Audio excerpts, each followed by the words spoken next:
Hi everyone, welcome to a new episode of I don't know what the name of this show is, but we've done it a couple times now. You know the concept, you can see our hands, you can see our thought processes, you know, all that good stuff. Today I'm playing Korvold. Our hand for turn 1 is kind of funny. What I'm gonna try to do is I'm gonna try to get to 3 black really fast, and then I'm gonna play a Necropot. I'm gonna Necropotence for a bunch, and then I'm gonna crack my E zone, and I'm gonna try to win instant speed. Hey guys, Jordan here with Bloodpod. This deck looks to slow down the game with stacks pieces, and then grind out advantage with Tymna, and eventually win with a Birthing Pod combo. Okay, so our starting 7 looks really good. We've got some acceleration, we've got some nice stacks pieces, and we can get turn 2 Tymna out if we want to. I'm pretty happy with this. Hi guys, Mons here. I'm playing my Yim and Max Naya control deck. This is a very typical, very similar to a Bloodpod deck with Birthing Pod as the win con or Dual Caster Mage and Twin Flame as the win con. But otherwise it's a lot of really powerful card draw from the two commanders, Yim and Max. I really like my first 7. We have the Birthing Pod, we have a Mana Dork, we have Shared Summons, we have Silence. This is a great hand, but it's only one land. Sure, we do have like potentially a turn 2 Max here if we draw a land, but I think it's a little bit too risky, so I'm gonna mulligan this one. Not super happy about this one either. You don't want to have a Karmic Guide in your hand, you want to have Karmic Guide in your deck, so you Birthing Pod into it. We don't have a turn 1 Mana Dork, so we're mulliganing again. This is not great. Really sad. We do have a turn 1 Gym, but we will lose the entire hand. We will have Mountain and Gym in play, and that's it. We're going down to 5. I think I'm gonna keep this one. I don't want to mulligan too much more. Dropping that, go away. Dropping the Lionside Diamond as well. So opening hand are 2 lands, Priest of Titania, and Dual Custom Mage Twin Flame. So we have the win on our hand, we don't have the mana or the speed. Hopefully, if we top deck a Mana Dork here, we will be super happy. Hi, today I'm playing Tayam. The main plan of the deck is to get a Devoted Druid into play, and then get a toughness boosting effect, such as Shield Mate, for example, to then activate Devoted Druid, put -1/-1 counters on it, and then remove the -1/-1 counters with Tayam, and activate his ability to mill our whole library. Deck also runs Earthcraft and Scornest, which is just a pretty simple 2-card win con. My first hand is okay.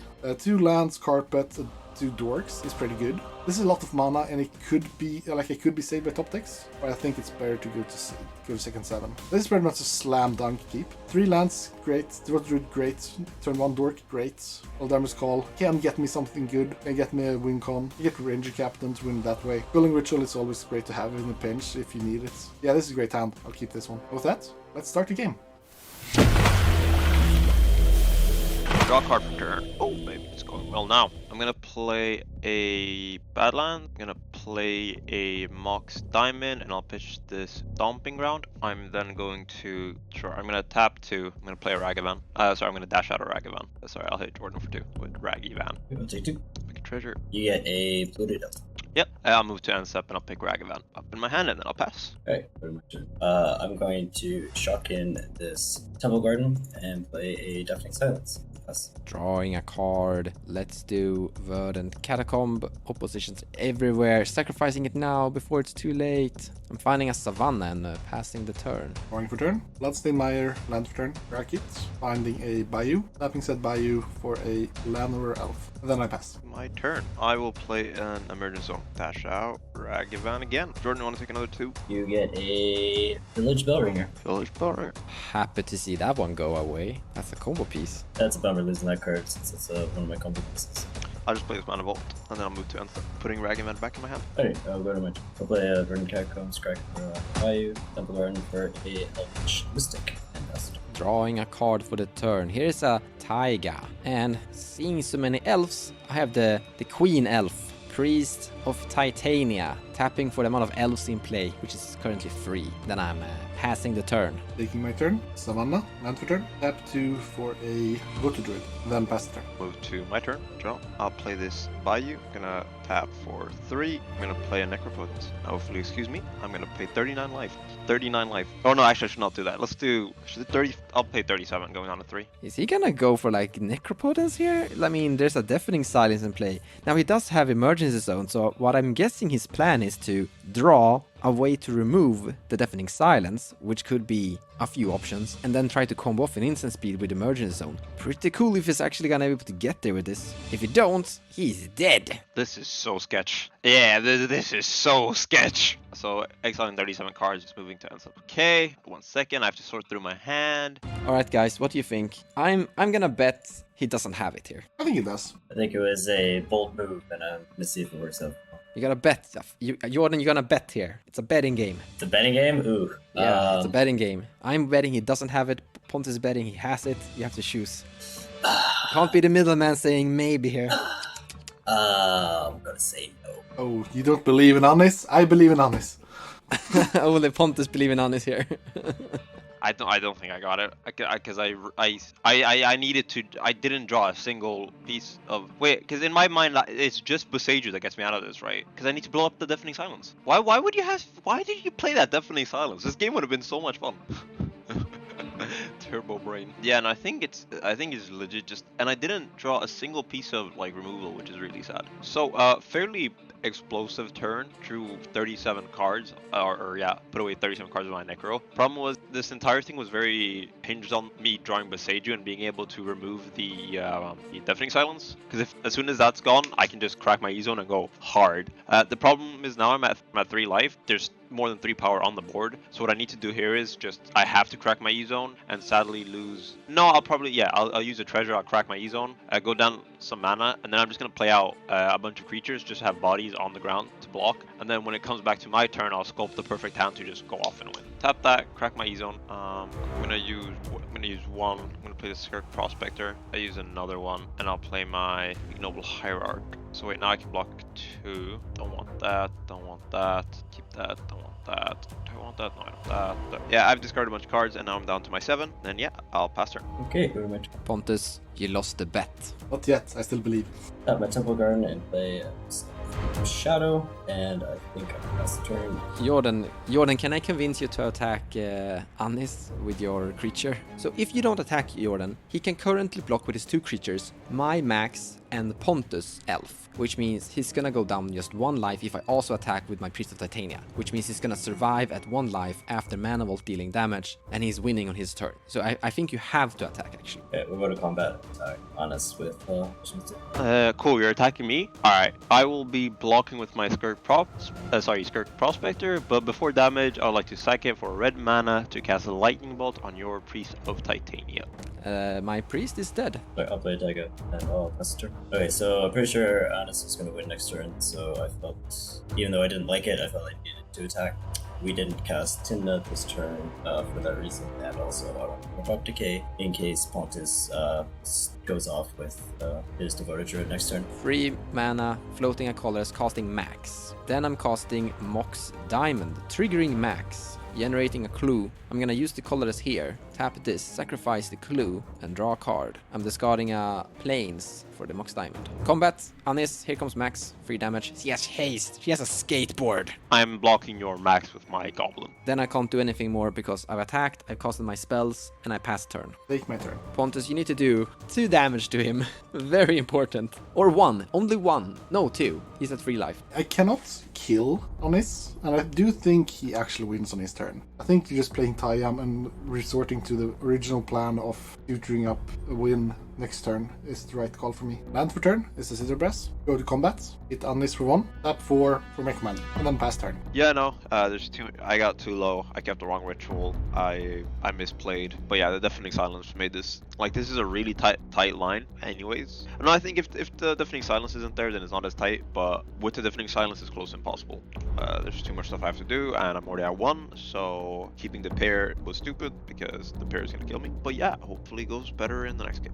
I'll pass. Go to my turn. Going to tap, cast Tymna. Go to combat, attack.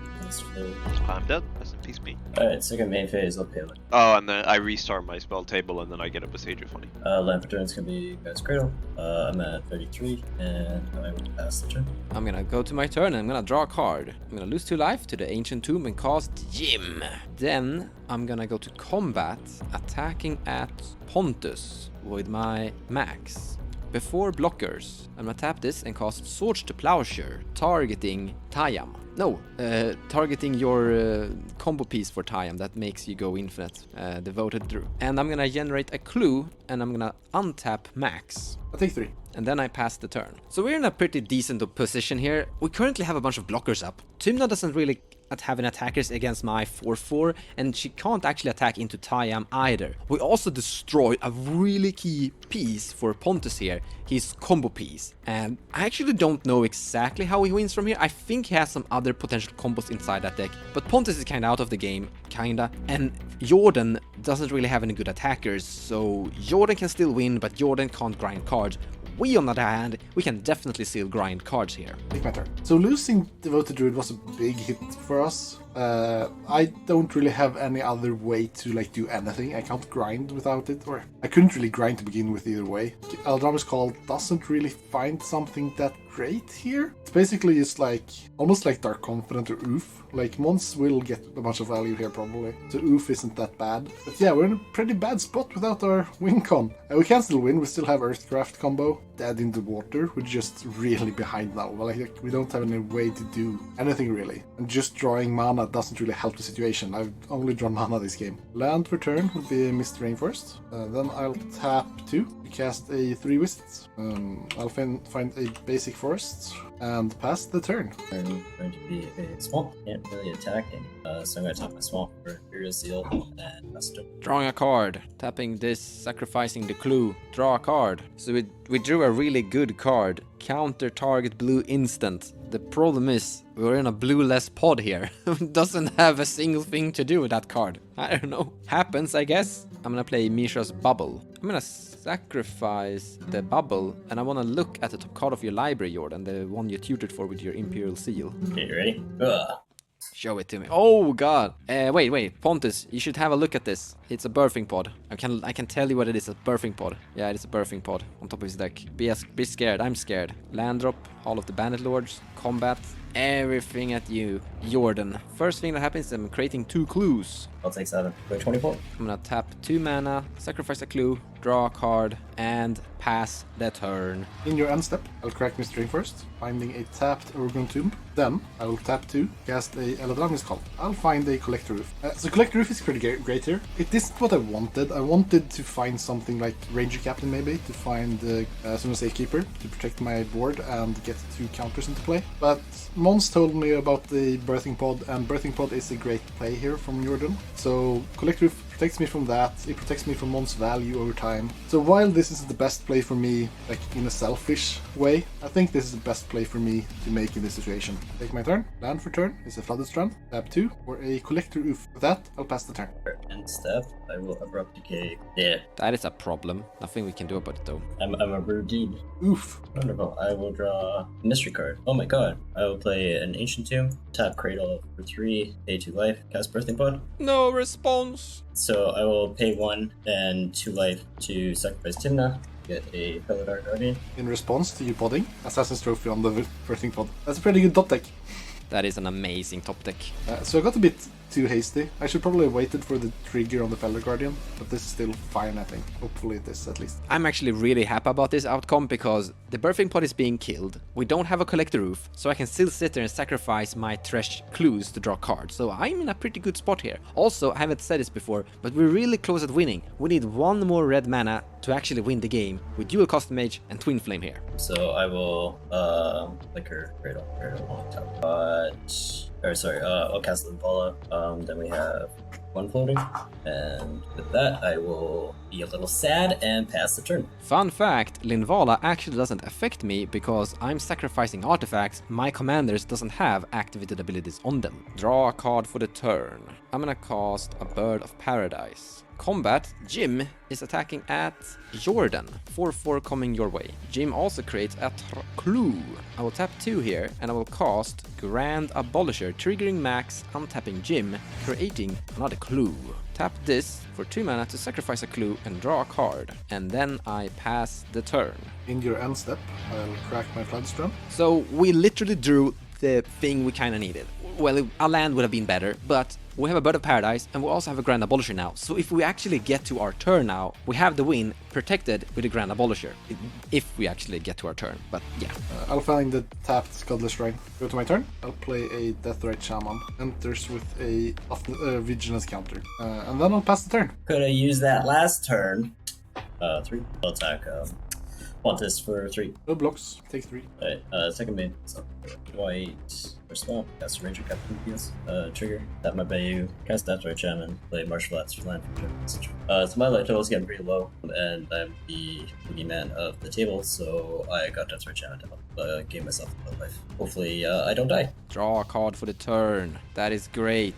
We finally found it. Finally. The last piece to the puzzle. Plato land drop. So I have a Grand Abolisher, guys. You are not allowed to do anything. I'm gonna start off by casting, tapping this Twin Flame. And then I have the mana to cast I don't need to tap that, a Dual Caster Mage. Going infinite. And here I win. So Twin Flame is going to target something. I don't care what it's gonna target. It's gonna target like my Bird of Paradise here. Then I'm gonna cast Dual Caster Mage, targeting my Twin Flame, creating a copy of my Dual Caster Mage. Now Twin Flame is still on the stack, targeting, and I make the token that I'm generating is gonna target Twin Flame again and again and again. From here I make infinite Dual Caster Mage. They all have haste. Then I wanna proceed to combat, and I wanna attack, and basically kill all of my opponents. Easy GG! Frustrating game to lose. Thought I had it there with the Abrupt Decay on the collector. Lost to top deck. Yeah, it happens.